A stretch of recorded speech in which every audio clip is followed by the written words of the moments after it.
화제의 사건, 사고, 이모저모를 살펴보는 사건의 쏘다 시간입니다. 네, 이루라 기자, 양지열 변호사, 하재근 대중문화평론가 나오셨습니다. 안녕하세요. 안녕하세요.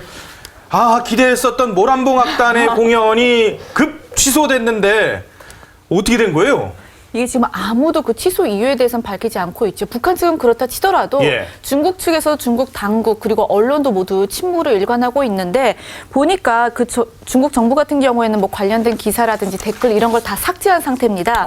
근데 이제 관영 매체인 그 신화통신에서 딱 한마디를 남겼는데 그게 뭐냐면은 업무상 소통 문제로 취소가 됐다. 그래서 도대체 이 업무상 소통 문제가 뭐냐 여러 가지 추측이 있는데 제일 많이 나온 추측이 뭐냐면은 일단 10일 날 김정은이 한 말이죠. 바로 수소폭탄. 그렇죠. 수소폭탄 우리가 이제 핵 보유국이다 그런 발언을 하니까 그 발언 자체가 중국을 굉장히 많이 자극을 했고 화가 난 중국이 어떤 조치를 취했느냐. 즉 이번에 그 공연단이 악단이 왔었을 때 그 정치국 그러니까 소위 말하는 지도자급에서 한 명을 보내기로 했는데 관람을 하게끔 보내기로 했는데 그 격을 갖다 확 낮춰버렸다는 거예요. 그러니까 거의 우리나라의 그 비유를 하자면 차관급에 해당하는 인사로 낮춰버렸고 그 북한에서 공연단을 이끌고 온 사람은 장관급이거든요. 그래서 이제 격이 안 맞다. 이걸 가지고 티격태격 하다가 지금 이게 이제 공연이 무산된 것이 아니냐라는 이유가 있죠. 야. 아니 근데 이 중에서 이제 수소폭탄설 이것 때문이라고 하는데 또 막 그 한간에 또 중국에서 뭐 병력을 북중 지역에다 2,000명을 또 급파를 해가지고 또 김정은이 또 화가 나가지고 이걸 또 취소를 했다. 석유를 끌었다는 얘기도 있고요. 뭐 별 얘기들이 다 나와요. 그런 것 같아요. 진짜 수소폭탄 얘기를 했는지 아니면 말씀하신 것처럼 다른 이유가 있는지는 모르겠지만 어쨌든 우리가 다른 어떤 소소한 이유들 무슨 뭐 누가 악단 2명이 도망갔다 이런 정도의 수준으로 그 얘기도 있어요.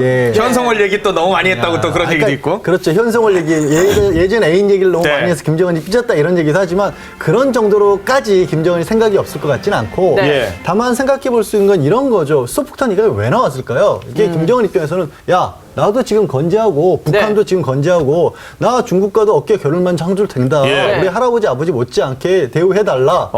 중국 입장에서는 야 지금 수소폭탄 이게 그럼 수소폭탄을 어디다 쏘겠다는 거야? 그러면 지금 중국하고 미국하고 관계가 어때요? 옛날 같은 그런 극한 냉전 대립 시기가 아니잖아요. 예전에야 북한 같은 애들이 딱 하나 있으면 아 우리 거느리고 나오 중에 내가 잘 달래고 있어. 니네 조심해. 이렇게 나와서도 얘기할 수 있지만 지금은 북한이 나와서 대외적으로 그런 식으로 큰 소리 치게 되면 오히려 중국이 미국이 할 말이 없는 거야. 야 너는 왜 집안 단속도 못하냐? 북한 왜 저래? 이런 얘기를 들을 수밖에 없으니까 그걸 가지고 뭐라고 했겠죠. 북한 중국에서 너 그렇게 지금은 나댈 때 아니다. 그랬을 가능성. 김정은이 또 벌컥 했겠죠. 좀 젊은 피가 있다 보니까. 그래서 이번에 아주 적나라하게 즉흥적이고 아주 그런 성격을 김정은의 성격 그대로 보여요. 그러네요. 자 여기서 직접 중국을 연결을 해서 분위기와 상황을 알아보도록 하겠습니다. 중국 현지에 계신 우수근 중국 동아대 교수 연결되어 있습니다. 우 교수님. 네, 안녕하십니까. 아니 뭐가 가장 유력한 거예요? 모란봉악단 이렇게 공연을 갑자기 취소한 이유가? 제가 그제도 그렇고 어제도 이렇게 쭉 파악을 했는데요. 일단은 중국 당국자들의 이야기를 이렇게 들어보면 바로 토대로 분석해 보면요, 모란봉악단이 올 때 그 북한이 중국에 적어도 2가지 과도한 요구를 했다고 합니다. 첫 번째는 그 모란봉악단이 중국 공연에 대한 정치적인 의미를 대대적으로 보도해달라는 것이죠. 선전해달라. 말씀드리자면은 지금 김정은은 집권 후에 시진핑 주석을 아직 한 번도 만나지 못했고 그것은 북한뿐만 아니라 국제적으로도 김정은의 위상이 상당히 약화될 수밖에 없는 그런 것인데 차제에 모란봉악단을 초대한다면은 북중 관계는 상당히 양호하다, 정말 좋다라는 보도를 대대적으로 중국에서 해줌으로써 자기의 위상을 좀 끌어올리려고 했던 것이죠. 그런데 이 보도는 중국 측으로서는 수용하기가 쉽지 않죠. 첫 번째, 그렇게 되면은 국제사회 망나냐 같은 국가인 북한을 우리 중국이 가장 친하게 지낸다고 그럼 중국 민심의 반발이 크게 될 수밖에 없고요. 두 번째로 지금 중국은 G2입니다. G2인 중국이 국제사회 이목을 중시하고 있는데 국제사회의 문제 같은 북한을 감싸둔다, 북한과 친하다라는 보도를 한다는 것은 중국이 국제사회에서 또 역풍을 맞을 수밖에 없기 때문에 받아들이기 쉽지 않은 요구였고요. 두 번째는 경제 지원 요구를 과도하게 했다고 합니다. 예를 들면은 중국도 북한에 대해서 이제 어느 정도 경제 지원을 하려고 생각했습니다만 양측이 생각하는 규모가 너무 차이가 많았기 때문에 그러면 일단 와가지고 그 모란봉 악단이 공연을 하는 중에도 마지막으로 협상을 하자라는 식으로 되었었는데 10일 날 모란봉 악단을 보내면서 김정인이 협상력을 높이려고 그랬는지 모르지만 느닷없이 수소폭탄 발언을 꺼냈다는 것이죠. 그런데 중국이 북한에 대해서 가장 중시하는 것은 바로 북한의 비핵화만큼은 즉 북한에 대한 영향력은 전 세계에서 중국이 가장 강하다라는 것을 보여주기 위해서 노심초사 행동해 왔는데 중국의 안방에서 수소폭탄 발언을 한다는 것은 중국의 국내외적인 체면, 중국에 제대로 한 방을 먹인 격이 될 것이거든요. 그렇기 때문에 중국은 여기서 상당한 모욕감을 느끼면서 너희들이 요구하는 정치적인 보도, 그다음에 경제 지원 그런 것 말도 안 돼. 원리 원칙대로 하는 것이고 그다음에 정치적인 행사이기 때문에 모란봉 악당은 거기에 어느 정도 격이 있는 사람을 파견하려고 했습니다만 시진핑 주석은 처음부터 이름은 상호 거론되지도 않았다고 합니다. 하지만 어느 정도 급수의 그 정치 고위 지도자를 파견함으로써 정치적인 메시지를 주려고 했습니다만 북한이 저렇게 나옴으로써 그 격도 상당히 낮추는 등 이렇게 나갔다는 것이죠. 그러니까 김정은은 또 여기에 대해서 반발을 해가지고 북한도 기가 막혔다, 중국도 기가 막혔다고 합니다. 아무리 그래도 어떻게 갑자기 취소라고 갈 수가 있는가. 북한이 정말 너무 황당한 수를 듣기 때문에 중국의 입장에서는 기가 막혀가지고 어안이 벙벙한 지금 중국 당국에서는 그래서 상당히 격노한 상태에 있습니다. 그러니까 모란봉 악단으로 쇼를 하면서 그 와중에 돈을 달라고 또 손을 내밀면서 또 한편으로는 수소폭탄 발언을 하니까 시진핑이 그거에 대해서 이제 열받은 상태입니다. 그래서 서로 뭐 불화가 되면서 이제 취소를 했다는 건데 지금 네티즌들도 뭐 약간 고액건으로 이 티켓을 산 네티즌들도 약간 김정은에 대해서 뭐 셋째되지 하면서 상당히 격한 반응을 또 보이고 있다면서요. 맞습니다. 그렇기 때문에 이번에 김정은이 또 크게 실수한 것입니다. 예를 들면은 말씀하신 것처럼 중국 민심, 네티즌뿐만 아니라 중국 일반 민심은 북한에 대해서 점점 싸늘해지고 있고요. 제 주변에 있는 교수들뿐만 아니라 대학생들도 이런 얘기를 합니다. 예를 들면은 20세기 과거 이데올로기 시대 때야 뭐 혈맹으로서 양국이 상호 이익이 있었지만 냉전도 끝난 21세기 현재 우리 중국이 과연 북한으로부터 얻을 수 있는 것은 무엇인가? 라는 식으로 중국 정부에 대해서 막 성토하고 있다는 것이죠. 그렇기 때문에 중국 당국은 이와 같은 중국 민심도 무시하면 안 되기 때문에 북한이 저렇게 횡포를 하고 전행을 피우면 필수록 중국은 북한에 대한 대북 전략을 더욱 불리하게 가져갈 수밖에 없는 상황인 것이죠.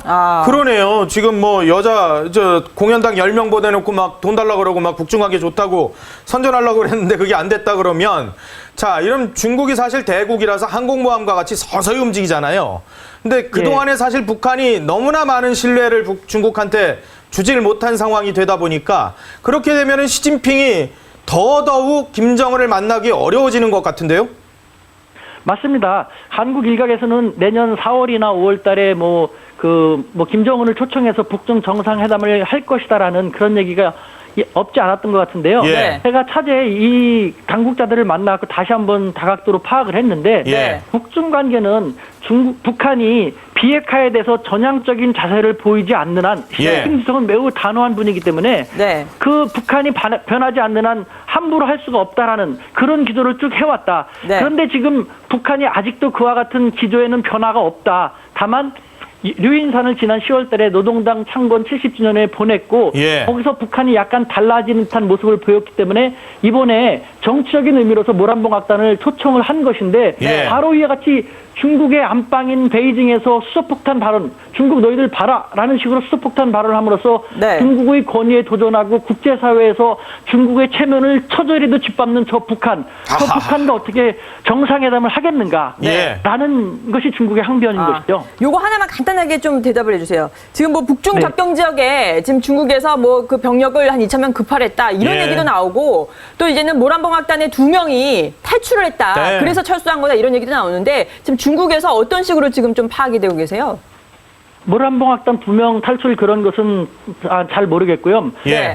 북중 경계 지역, 국경 지역에 뭐 중국 인민해방군은 급파했다, 아니면은 북한에 대한 원조를 더 줄일 것이다라는 것은 지금 중국 당국의 기류를 볼 때 충분히 있을 만한 개연성이 충분한 그러한 옵션이라고 생각합니다. 그렇군요. 네. 알겠습니다. 지금까지 우수근 중국 동아대 교수와 말씀 나눠봤습니다. 고맙습니다. 네, 감사합니다. 자, 지금 뭐 여러 가지 추측설이 나오는데 여하튼 우수근 교수 얘기로는 첫 번째로는 북한이 과도한 정치적 선동을 원했다. 그리고 둘째는 과도한 경제 지원을 원해서 그 와중에 이 이 수소폭탄 발언까지 나왔다. 얘기를 하는데 이 소녀시대를 보내면 우리는 그럼 뭐 중국에서 엄청 의도해야 되는 그런 상황인 것 같은데. 중국 입장에서는 지난 10월 달에 류인산이 북한에 갔을 때 북한에서 이제는 핵 개발에 대해서 수위를 멈추지 않겠습니다라고 하니까 그 말을 믿고 요번에 이제 그 모란봉 악단 초청하면서 뭔가 좀 관계를 돈독히 해보자 이러한 의도를 가지고 있었는데 모란봉 악단이 중국에 온 그날 당일날 바로 여발한 듯이 소폭탄 이야기를 하니까 완전히 배신감을 느끼고 분노를 하게 되는 거죠. 모란봉 악단 노래도 그런데 문제는 뭐 이런 거 모란봉 악단 공연 내용이 무슨 뭐 로켓을 발사하겠다 이런 내용을 공연을 하다 보니까 그거 아니에요? 장거리 미사일. 결국에는 그렇게 되는 거죠. 그러니까 이제 만약에 중국이 그 공연을 그대로 받아들이게 되면 북한에서 수소폭탄 이 중국과 약속을 어기고 수소폭탄 얘기했는데 바로 그다음에 중국의 최고위층 인사들이 앉아서 북한이 로켓 쏜다고 하는데 거기서 박수치고 앉아있으면 중국이란 나라 자체의 꼴이 너무 우스워지는 거죠. 그러니까 이런 식으로 아마 그것 때문에 더 공연 내용에 대해서도 티격태격하다가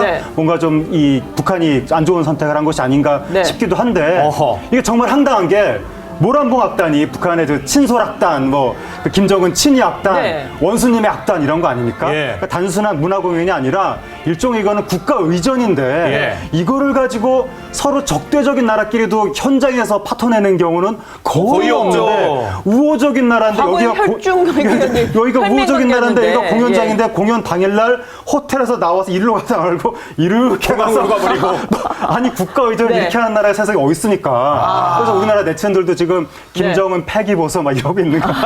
어떻게 중국에서 진짜 대단하네. 이렇게 막가파로 행동할 수 있는 나라 세상에 어디 있겠느냐. 그러니까 이거 자체가 세계적으로 북한이 얼마나 지금 웃음거리가 되는지 그러니까요. 다시 한번 확인해주는 사건이 됩니다. 아니 근데 모란봉 악단 단원 2명이 탈출했다 이런 보도도 있다고 하는데 만약에 진짜 이게 사실이라면 모란봉 악단이 아무리 친위부대다 하더라도 돌아가서 숙청 대상이 될 수밖에 없을 것 같아요. 현성을 이러다가 진짜 숙청되겠네. 지금 위험한 건데 이게 지금 반중 매체에서 이런 보도가 나오기 시작한 거고 우리 당국에서는 일단 뭐 확인 중이다 이런 입장만 나왔는데 지금 그거잖아요. 이게 지금 그 10인조잖아요. 그 모란봉 악단 같은 경우에 그리고 공연하려고 한 100여 명이 왔는데 그 중에서 이제 단원 2명이 탈출을 시도하려다가 뭐 걸렸을 그런 가능성. 그러니까 이게 지금 어떻게 보면 모란봉 악단이라는 게 김정은이 창설을 한 거고.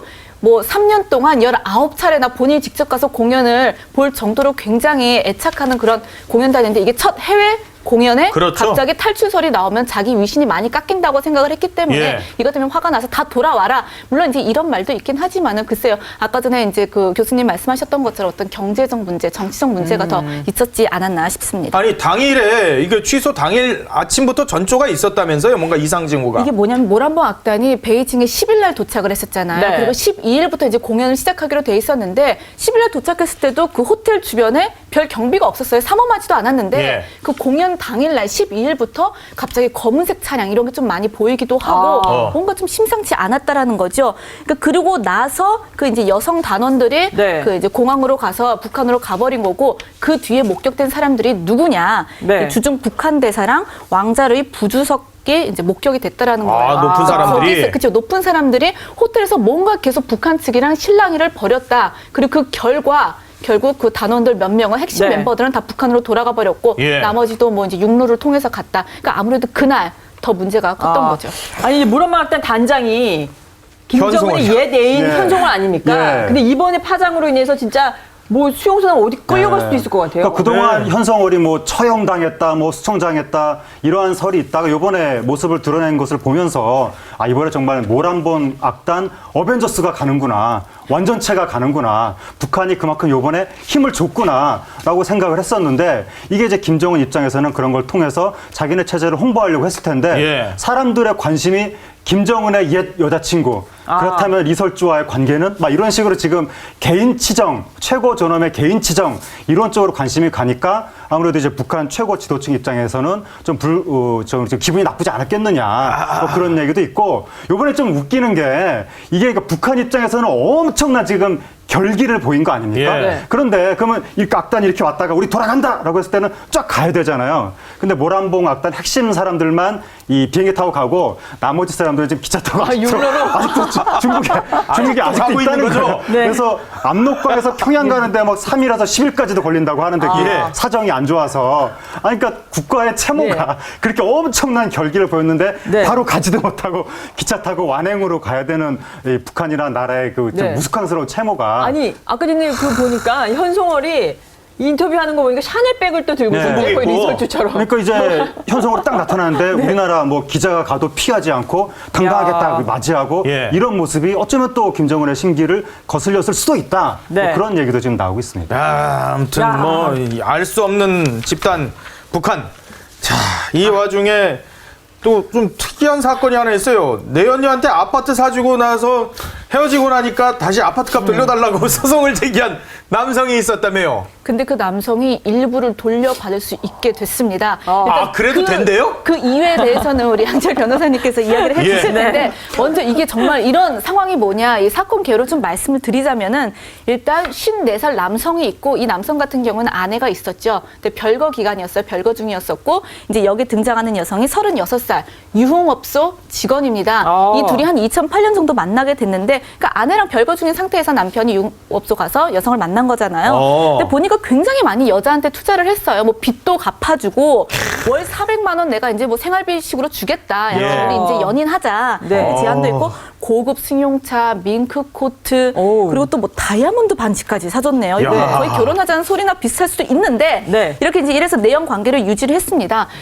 그러던 와중에 사랑이 오래가지 못하는 거죠. 여성이 남성과의 만남을 거부를 했습니다. 네. 아, 여자가? 그렇죠. 딴 남자가 생긴 거군요. 그렇죠. 이제 딴 남자가 생겼는데 그 전에 더 지금 큰 문제가 뭐냐면은 문제의 아파트 지금 그게 뭐냐면은 이제 남성이 내연 관계를 유지하다가 본인의 지방으로 일이 바뀌었어요. 그쪽으로 예. 가야 돼요. 그러니까 여사도 좀 따라와라 하면서 내가 지방에다 아파트를 사주겠다 해서 3억 5천만 원짜리 아파트를 사주고 여자 명의로 해놨거든요. 네. 근데 이제 그러고 나서 사랑에 식어서 여자가 아 나 이제 더 이상 너랑 만날 수 없다 헤어지자. 그 남자가 굉장히 화가 난 거죠. 그래서 네. 아파트 절반 값이라도 돌려달라라고 소송을 냈는데 1심에서는 아니다. 뭐 돌려줄 필요 없다. 예. 이 사람의 청구 자체를 기각을 했는데 항소심에서 2심에서 네. 절반 그러니까 여자한테 절반 돌려줘라 남성한테 그런 판결이 나온 거죠. 절반만? 절반만 돌려달라.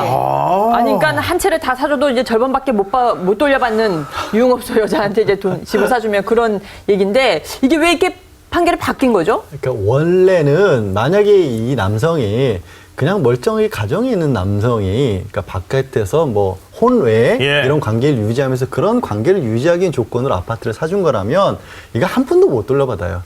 그런 식으로 준 거는 네. 사실 이제 우리가 불법적인 어떤 이유로 해서 돈을 준 거기 때문에 뭐 부착 관계 이런 걸 맺기 위해서 준 거 뭐 생활비가 됐든 이런 거 다 돌려달라고 요구 자체를 못 하는데 예. 법원이 보니까 예.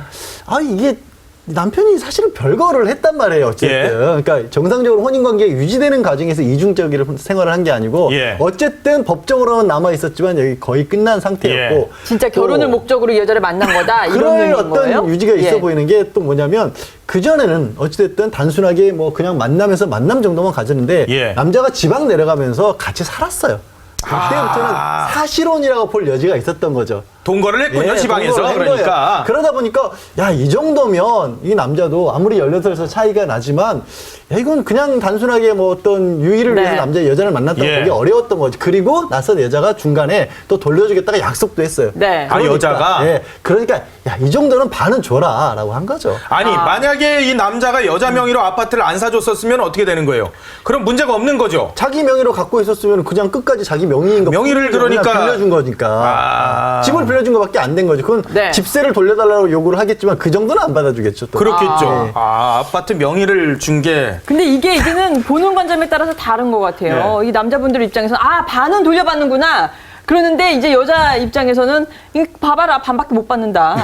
유흥업소 여자입니다. 불륜을 하게 되면 그 여자 집을 사주면 반밖에 못 받는다. 이렇게 이게 되는 것 같아요. 일반적으로 보면 이 남자가 만약에 성격이 굉장히 독하고 막 그런 사람이었으면 내가 여태까지 준 거 다 내놔 뭐 이럴 수도 있는데 이게 중개 보면 현금 1억 2천, 전세금 4천, 고급 승용차, 다이아몬드 반지 뭐 등등등 이런 것들을 주고 추가로 아파트 이렇게 갔다는 건데 이걸 다 달라고 하지 않고 어쨌든 기존에 준 거는 내가 준 거다. 근데 다만 우리가 뭐 결혼해서 살려고 했던 이 집만큼은 이 여자가 그 집에서 다른 남자와 또 지금 새 삶을 차리고 있다고 하니까 그렇다고 하는 거예요. 자기가 사준 집에서, 그 집에서 다른 남자와 함께. 그러니까 이 꼴은 내가 못 보겠다 해서 그 집에 대해서만큼만 반반씩 갈라갔자. 뭐 그랬을 가능성도 있고 아니면 또 이제 두 사람의 관계가 암묵적으로 사랑했다고는 하지만 또 암묵적으로 여성은 남자한테 사랑을 주는 대신에 남자는 경제적인 어떤 도움을 준다 이런 스폰서의 가능성. 그런 과거에 대한 대가로 여러 가지 돈, 뭐 전세금 등등등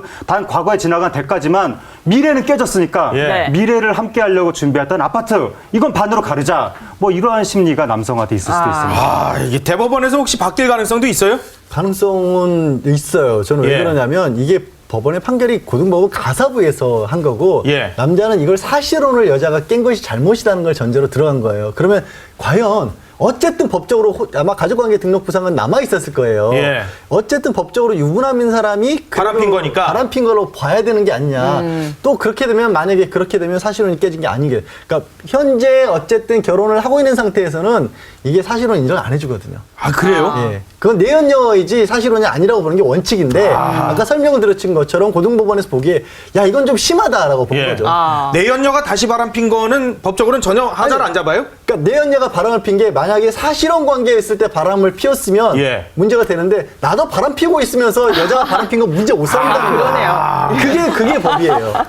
그냥 부부끼리 잘 사시는 게 제일 낫네요. 그러니까요. 돈 뺏기고 재산 뺏기고. 그러니까요. 그냥. 알겠습니다. 지금까지 이로라 기자, 양절 변호사, 하재근 대중문화평론가와 함께했습니다. 감사합니다. 고맙습니다. 감사합니다.